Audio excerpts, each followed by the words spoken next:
Hey everyone, welcome to Fun in the Garden. Today we're going to be modifying our earth boxes so that they're less prone to get mosquitoes in them. Earth boxes are a great planning innovation that's pretty recent. It's a self-watering container. Now the way these earth boxes work is there's a reservoir that has water on the bottom and the soil is separated from the reservoir. And you can see there's a black plastic grate that is in this picture here that goes across the bottom that separates the potting mix from the water in a reservoir. Now these earth boxes can be used to plant all kinds of vegetables. Here we have lettuce and looks like a couple of peppers, but people use these to grow all kind of things, and some of these things can get huge, like these tomatoes that you see here. And the earth boxes even have the ability to add trellising systems to them so that you can grow tomatoes and other climbing crops pretty big. And so these earth boxes are pretty amazing. I'm going to have a link below in the video so that you can see where you can order them. You can get them at your local gardening center, but you can also get them through Amazon. So I'll put the link at the bottom of this video so that you can easily get them. Now this picture here makes it really easy to see how the setup of the earth box works.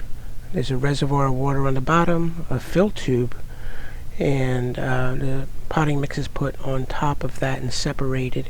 And through wicking action from the water goes up through the wicking action into the soil and perfectly waters your plants.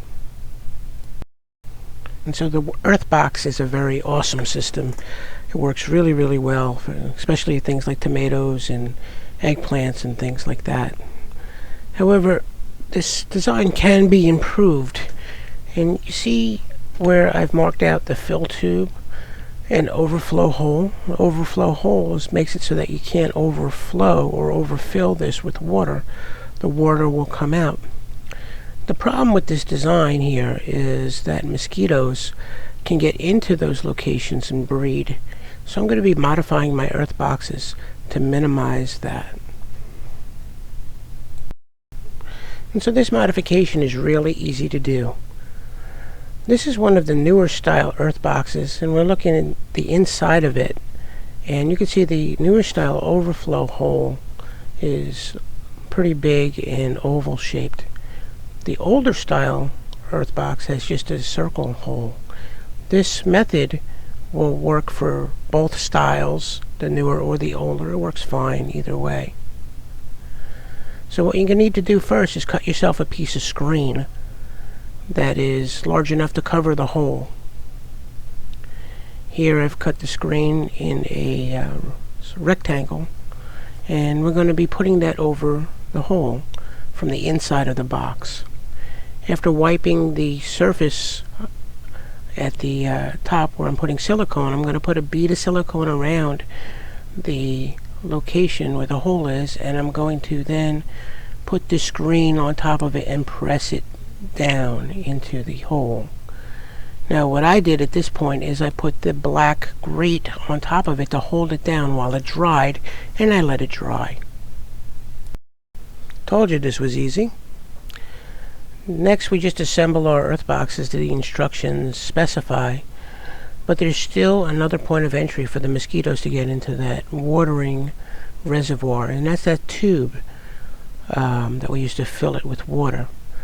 In that tube I stuff a rag or something to block the entry so that mosquitoes cannot get down into that tube and breed in the water. These same changes can be done to the smaller size EarthBox Junior, which is great for showing kids how to plant as well as for you to grow things like lettuce and other things that you can eat. I'll put the links for this as well from Amazon in my video, so you could easily find this if you are looking for it. So thanks for watching. Please subscribe to my video channel here on YouTube, and check out my blog at www.cooking-italian-recipes.com for great Italian recipes, tips on organic gardening, winemaking, and herbalism and all other kind of fun stuff that I'm into. Thanks for watching. Please subscribe, tell your friends. Take care.